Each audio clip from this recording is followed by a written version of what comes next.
what you are and who you should become. Power. The power of worth, elevation, evolving, resistance, respect.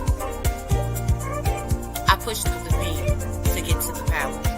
I keep going to get this power. I knew that it was given to me by grace and to know my purpose. You get pushed through this pain to get to this power. That tends to give a divine scar, but the power gives you reinforcement. Pushing past the pain to let your voice be heard. Pushing past your fears to let your voice be heard. How much faith do you know to overcome your fears? You have blessings to someone to hear. There's a message in your words. There's a power in your voice. Keep pushing through your pain to keep that power. I keep my faith over fear to have the power in my voice to be heard. You have the power. You are resilient and you have the strength. Your voice is powerful and you need to know that you're powerful. Hold on to that power. Hold on to that power. Hold on to that power, which is the power in your voice. Use it to stand by grace. Use it to know your worth. And use it to be ready to show your knowledge. The power in your voice. A platform to redefine, which is inspiring, which is impeccable to give you knowledge, and which is a place for you to grow, to be walking in your purpose and being very amazing. The power in your voice. Hold on to that. Hello, hello. Thank you for tuning in to The Power in Your Voice. This is your girl, Sheena, better known as the lady behind the mask. Now, thank you for always tuning in to be educated, empowered, and inspired. How you doing today, Coach? What's going on? I am well. I am well. How are you doing? I am doing great. Can you tell the people who you are and what you do? Okay, I am Coach Latrea Russ, your disability empowerment coach, speaker, and published author. I hail from Wilmington, North Carolina. I live there with my husband, and I also have an 18-year-old daughter. Um, Disability empowerment coach. That is actually something me mm, umpteen years ago. Um, I'm not going to say I'm one of a kind, but I will say there are very few out there that do what I do. I work with the disabled population, specifically young children and parents of young children that have various types of disabilities. And what I do is with parents, I give them the kind of a support group where they can feel that they can come and be authentically themselves and talk about some of the stressors and things that they go through and deal with having a child that is or has a disability. From the child perspective, I work with children most of the time. It's um, elementary school age children who deal with bullying, low self esteem, things of that nature as it relates to dealing with a disability. That's what I do. Um, I was born with a disability. I have my disability is called Pfeiffer syndrome, and what it is a rare genetic syndrome which causes the bones in your body not to fuse properly. In my case, it was the bones in my skull. Wow. So when your body is formed, the bones are supposed to mesh together in a way that it protects your organs. It's supposed to protect your spleen, your ribs, and all of it. It's supposed to protect your organs. That's why the bones are meshed together a certain way. Well, in my case, the bones in my skull was not meshed together properly. And there were some areas in my skull where there was no bone. Mm. So, and also, I don't know what you know about the skull and how it all works together, but we have like little stems that go all the way around our skull that prevents our skull from sitting on top of our brain. if we didn't have these stems, then our skull would be resting on top of our brain. I did not have those stems. So when I was born with my skull practically sitting on top of my brain because I didn't have anything to relieve that pressure. Um, I had my first surgery when I was 2 months old. I've had over 35, 45 operations. I think you name it, I didn't had it. Mm. um, and on top of that, I've had my parents, my mom was addicted to crack, and my dad was an alcoholic. Now, I want to say this because a lot of times people ask me, was it my mother's drug addiction that caused my disability? Right. No, they were not related at all. It had nothing to do with anything that she was doing or was not doing. Um, this is just the way God felt like I needed to be, I guess. But at any rate, um, due to their drug addiction and alcoholism, we were displaced a lot. I remember going from shelter to home to walking the streets, at 8, 9, 10 years old, not having anywhere to sleep Mm. because they either drank up all the money or smoked up all the money, didn't have money for rent. Um, I remember one time in particular, I came home from school and I was getting off the school bus and I was getting off the school bus and I was walking towards my house. But before I got to my house, it was a long row of our furniture sitting outside. So can you imagine being a kid getting off the school bus No, and you not see at all. your toys, your bike, your sofa, your love seat, Right. sitting on the side of the street?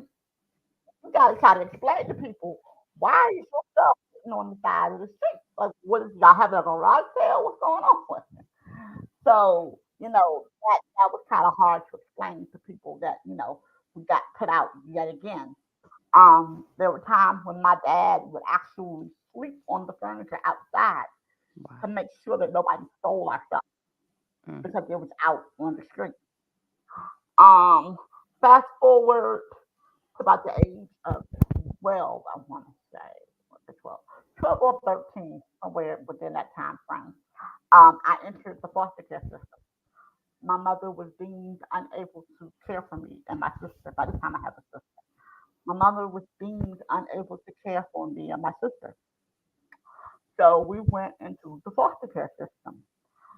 I stayed in the foster care system for about 6 years, going from one abusive home to another. I was finally adopted. Well, my sister and I was finally adopted when I was 16. I think I was 16 and she was 9. And um, yeah, and you would think that that would be how the story ends. No, it's not. Right. Come to find out, now I didn't find it until I became an adult, but come to find out, the home that we were adopted into, the male figure in that home was molesting my sister. Wow. It had been molested from 2 all the way up to 10, 9. From Mm. that, he had been molesting her all the way up to that. And, you know, I carry a lot of feelings, a lot of guilt, a lot of, resentment about Right. myself for that because in the African American community, we're always taught and raised. If you have a sibling, that sibling is your responsibility, Right. especially if you're the oldest. So for me, my mother drilled that in my head. That is your sister, that is your responsibility. We're supposed to take care of her. We're supposed to make sure nothing happens to her. Until later on in life, find out that that happened to her. And, you try to wrap your mind around, like, so where was I at? What was I doing? Where was I at when all of this was going on? And you don't want to make it about yourself, Mhm. but at the same token, I was supposed to be protecting her. Right. How did I drop the ball? Right. Um,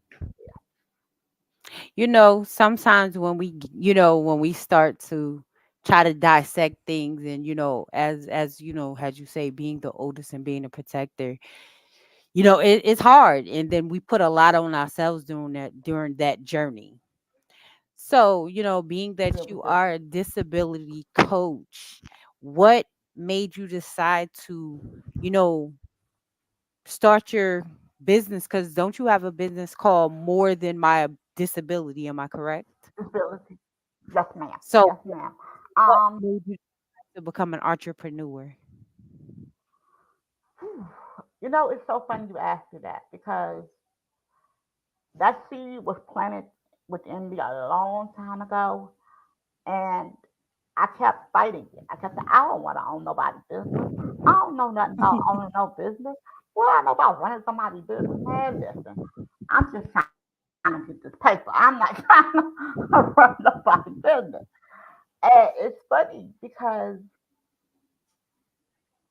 it goes back to questioning God, if you will, Right. about my disability and about why he decided to bless me with this. And I say bless me with it because it's a blessing because I've used it to help so many people. So that is how I'm able to look at it as a blessing because I've used it to help so many people. And So that's amazing. So I said that's an amazing thing too. yeah, it is. It is. So I said, okay, I spent maybe the first half of my life trying to wish it away, try Hmm. to wish God would take it away, and wish I would wake up one day and be like everybody else. And that never happened. So I said, okay. I said, well, why do I use it for the good? Why do I take it and use it in a way that's going to help other people? And that is where my disability came from. Because at first, I strive to show people that despite your disability, you can go on to be something great. You can go on to do something great. You can go on to be whatever it is that you want to be. But your disability will never be the reason that you won't be what Right. you want to be. Your disability will never be the reason that you are not successful in whatever endeavor that you're trying to be successful. And I wanted to show people that. And that's amazing. And can you tell us more of what you as your business, what you do? Is that what you do as far as working with the disabled, or is that something Hmm. else as well? No, no, that's all encompassed together. I have various workshops that I go out and I do in independent living centers with young adults. Hmm. Like I said, I focus on children, but I do also service young adults as well. I go out to independent living centers and speak to young adults. I have workshops for young adults, as well as I go into schools and I talk to kids in the school system, both able-bodied and and disabled. Because I feel like I have the ability to bridge that gap between able-bodied and disabled. I go to parent support groups. I talk to them. I offer them workshops. So I do a lot of different things within the community to try to show people that they're not alone and what they're going through is not something that's foreign or something that they should be ashamed of or anything like that. What they're going through is not, that's not it. There's somebody that's going through the same thing that you're going through, and you guys keep gleaning from each other. Absolutely. So tell me, like, you have a husband that has cerebral palsy, and then you have a kid that has ADHD, and then you have your own condition that you deal with. What does life look like with you on top of being a business owner? Girl, girl, let me tell you. No, for real. It's about prioritizing, and um, my husband, even though he has cerebral palsy, he's very independent. He is That's good. very, very independent. It almost kills him to have to ask me for help. He's very independent in that way. Um, My daughter, she's fairly independent as well. Um, every now and again, I may have to help her sort through some things, but for the most part, she's fairly independent as well. And I just help out when I can. I mean, in between running a business, and I also work a 9 to 5. So, Right. So you so know, you have like 20 hats on. yes, ma'am. Yes, ma'am. Yes, ma'am. And I'm actually in the fall getting ready to go to school to get my doctorate. So Look I'm at you. I'm Watch gonna out now. I'm adding that. I'm adding that to the list of things that I'm gonna be doing. Mm. Now, Yes. are you an author as well? Am I correct? Oh yes, ma'am. I am a So seven tell time me about published this author. book. Tell me about these Um. books. Okay. So the first book was a set of workbooks that I did. It's called Rules But Not Broken, and it goes with a workshop. It is called Removing the Emotional Barriers of Disability.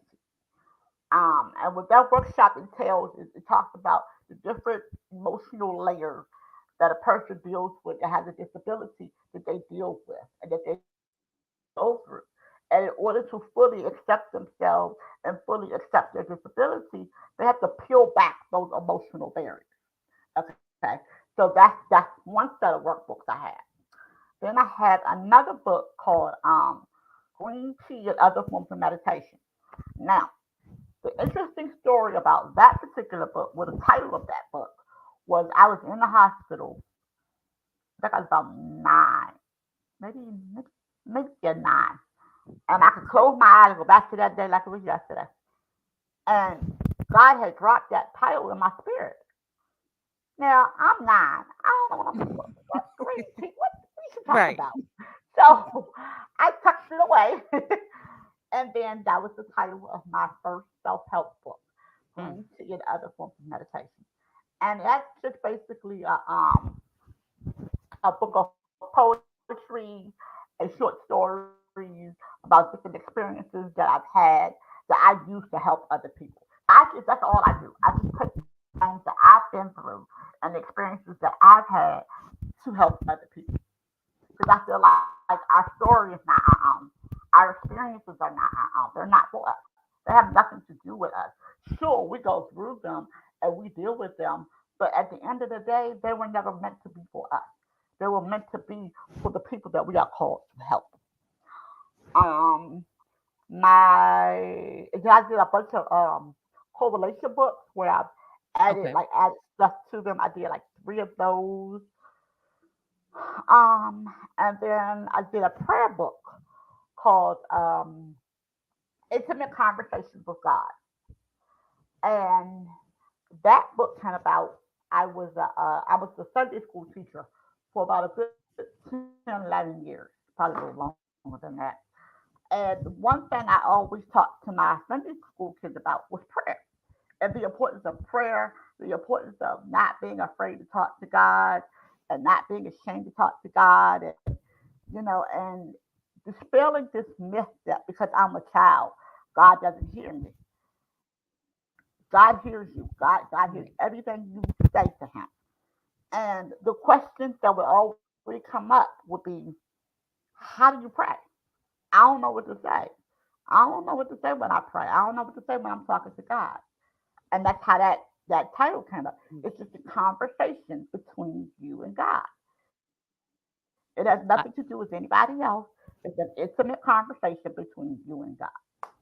I love that. I need to actually get that for my kids because it's a great way to help them start their conversations and their spiritual journey with Hmm. God. And because that does be the question for them, like, what am I supposed to say, or how do I get started, and stuff like that. So definitely, I need to check that Right. out for my 2 daughters that I have because they're teenagers. Yeah. Um. And because what would happen is we would be in Sunday school, and every Sunday I would ask somebody to pray, and they would be like, "Sister Latrea, I don't know what to say." I'm like, "What do you mean you don't know what to say?" Well, I don't know what to say. I don't know. All I know is my grace. That's all I know. I said, so you don't pray Listen, when you I've go to been there bed? with the kids. I understand. I've been there being young, so I get it. I said, okay. And I said, and then what I would have them do, and this might work for your girls too. What I would have them do is, I said, okay. I said, I want you to close your eyes. I said, I want you to pretend like you're the only one in the room. There's nobody else in the room but you. And you say everything to God that you want God to know in that moment. And it's just you. Nobody, we're not here. There's nobody else here Right. but you. Close your eyes and just say everything that you have ever wanted to say to God in that moment. Baby, I'm trying to tell you what I've had kids do that exercise. There was some children delivered and set free that day.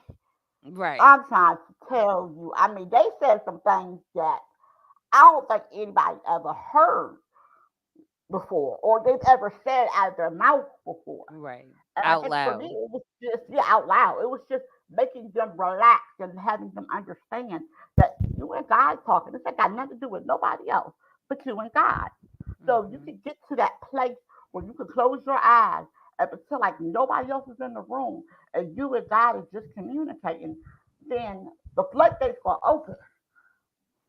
So Absolutely. that's where the title of that book came from.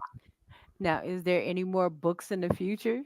Well, I just finished one. It was published last August.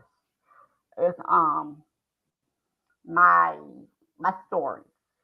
Um, I thought I had a copy in here with me, but I don't. Um, it's called what's it called? Oh, I'm not doing this anymore. I And like that yeah, title. yeah, I'm not. I'm not doing this anymore. Um, that book. When I say that book was the hardest book for me to write, oh my goodness, it took me Mm. about 3, 4 years to write that book. Oh wow, that And peeled some layers. yes, and only because I was not being obedient. Right. And when the word says obedience is better than sacrifice, they are not. It is not lying because it was like, and then it got to a point where God was just shutting every door. Like Mm. everything I wanted to do, He was just closing it off. And It, He was like, mm. "Not until you write that book. Not until you Ooh. write that book." And I had to get to a place where I took me out of it. You know what I'm saying? Like it was Right. no longer, oh, well, how they gonna feel about me, and what they're gonna say about Mhm. me, and this, that, and the Right. third. I had to separate myself from the actual book in order to get it Mhm. done. Because again, going back to what I said before, it's not about me. It's about the person that's going to Right. read that book that's going to help. It's going to help them. So yeah, I'm Is not what doing and this who was anymore. attached to that story. Right, right. And I I have a saying because my friends would ask me, well, aren't you concerned about your family members getting upset with you about what you put in the book? I was like, well, if you don't like how your character is depicted, you should have played a better role. That's all Absolutely. I can say. That's it. You don't like how your character is depicted, you should have played a better role. But so yeah, I'm not doing this anymore. Was released last August. And it's doing Nice. pretty good, I have to say. It's one of my I'm not sure one of my better ones, but Mhm. it's doing well. I've gotten a lot of rave reviews from those that have read it. So Congratulations. Congratulations. So tell thanks. me, Thanks. it's someone out there that might be sitting home dealing with disability or dealing with some type of frustration or might have a kid that, is dealing with disability and they don't know how to, deal with the frustration or how to counteract in the position they're in. What message would you have for them? Don't give up.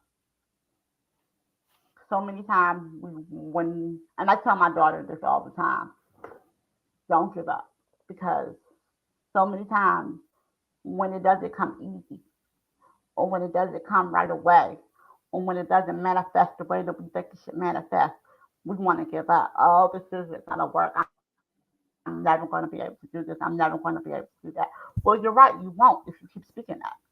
If you keep putting that out there in the atmosphere, then you're never going to do it. You're never going to get to where you're trying to go because you keep putting that out there in the atmosphere each day. And I know it's hard. Nobody said it wasn't going to be. It's going to be easy.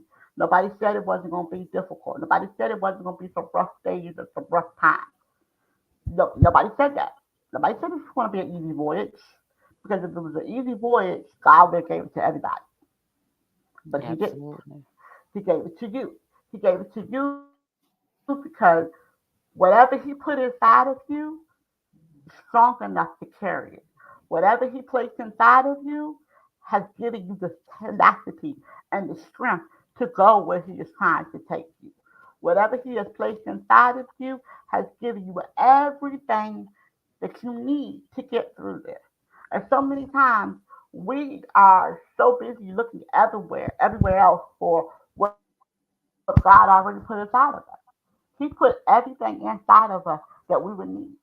And we just have to tap into our faith and tap into the strength that He gave us.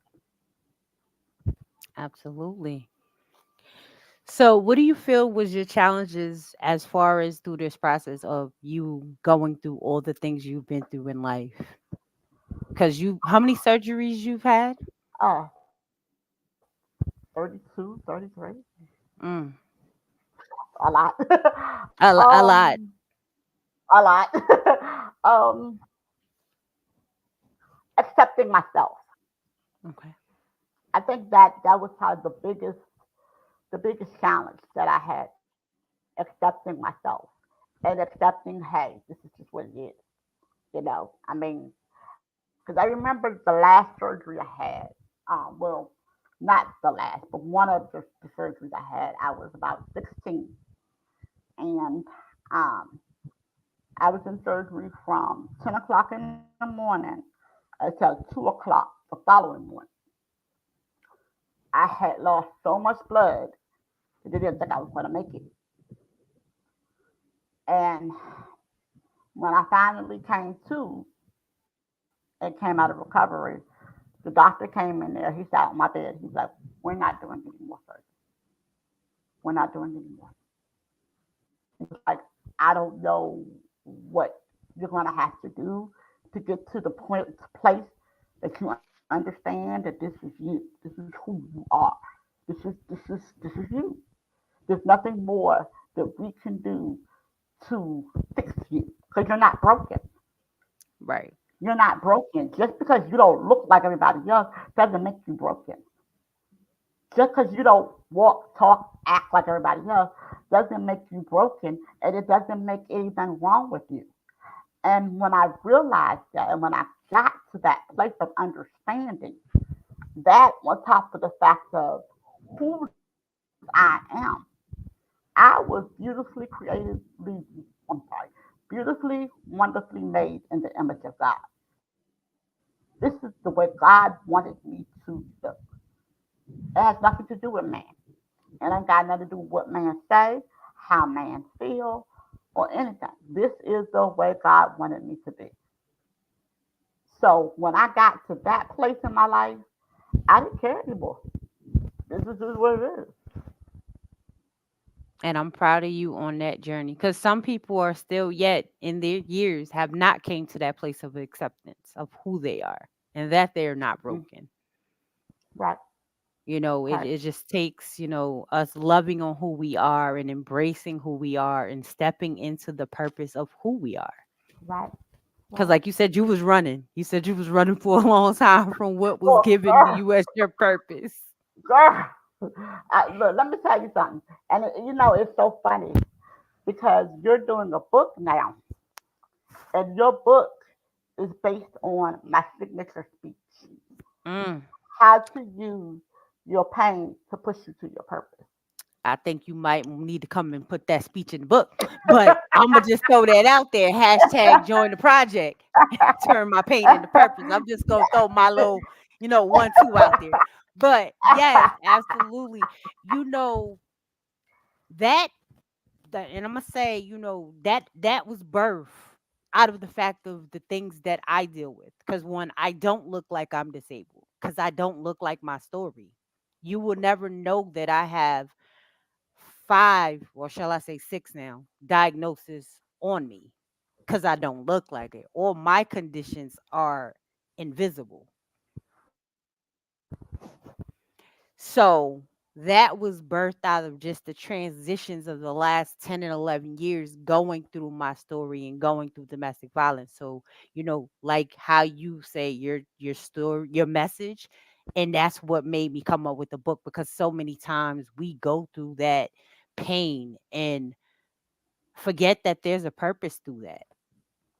Because a lot of times I've asked the question like how you did, why? It was, when you getting all these diagnoses and you dealing with these situations, you always come to the first question is always why me? Why me? Why me?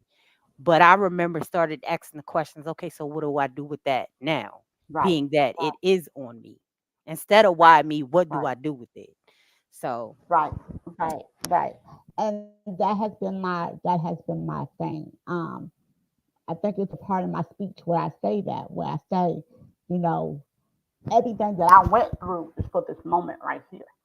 mhm, Every operation, every surgery, every time I was bullied, um, every abusive foster care home, foster home, everything was for this purpose right here.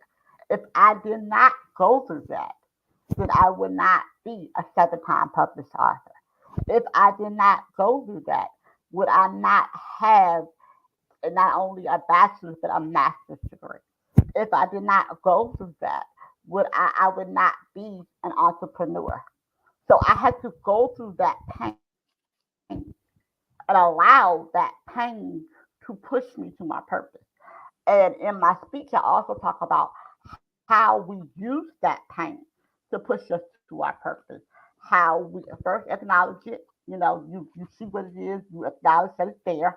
Okay, you acknowledge it. Then once you acknowledge it, you don't sit there in it. You don't fester in it. You don't soak in it. You acknowledge it. You recognize it, and then thirdly, you move past it. You use it to push you. You use it as your motivator. You use it as your gas. You use it as your fuel to push you to whatever that next level that God has for you. Because that's why you had to go through it. You had to go through it mhm. in order to be pushed. That was God's way of pushing you to birth whatever the next level was. Absolutely. And I hope y'all catch all those gems. So those of y'all that are out there that might feel that you're in the midst of this pain that you're dealing with now, or you don't feel that you was born with a purpose, or you're not worthy of any of the things that you are dealing with or going through. Remember, there is a reason and a season of why you're in the midst of the situation that is happening right now. So take the gems. Hashtag there's a purpose for it. Hashtag is bigger than you, and hashtag That's you was right. built for it. So just know you had to carry the throne to make it through so that you can help someone else that's on the other side of That's that right. message and That's that right. testimony. That's right. That's Now, right. is there any last words or inspirations that you would like to leave for the people that are watching now or later? Um, it's going to get better. It's going to get better. And I say that because a lot of times people get so caught up in their here and now, and they get so laser focused on the here and now, not thinking past the here and now, not thinking past the moment that they're in. And okay, so it might be a rough moment right now. You might be going through a rough patch right now. Right now might look dark, gloomy, and destitute, but you're going to get through it. You're going to get past it. You're going to get over it. You're going to move forward. It's going to get better. It may not seem like it right now, but it's going. Take it from me. I done seen a lot of dark nights. I done seen a lot of lonely days, and there have been days where I've been in situations like, Lord, being a kid. Okay, and I'm talking about an Mhm. adult, but being a kid in these situations like, Lord, this can't get no, this can't get no worse, Lord. Right. I really, but God always told me, just hold on. I got you.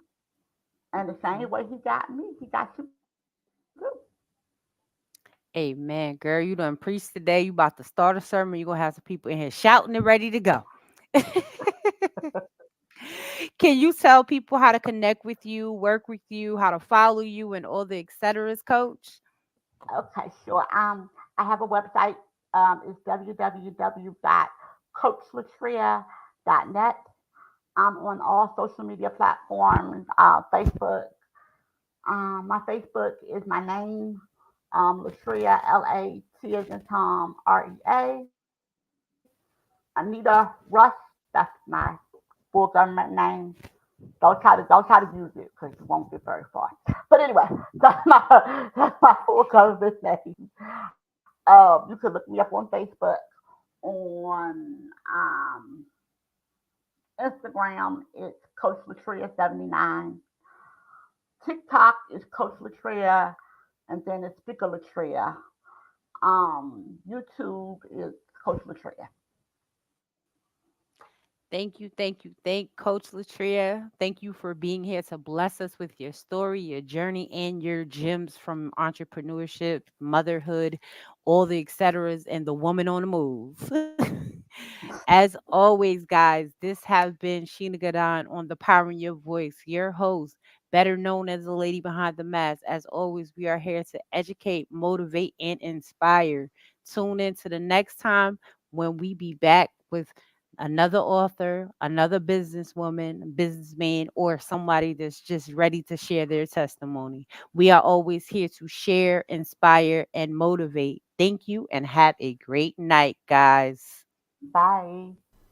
Life struggles. When life tries to fight you back, you have to be ready to fight back. You have to be ready to stand your ground and be able to. Unfortunately, life is and bold. We learned that there are people that do not want to see you rise. They rather see you fall and be defeated. The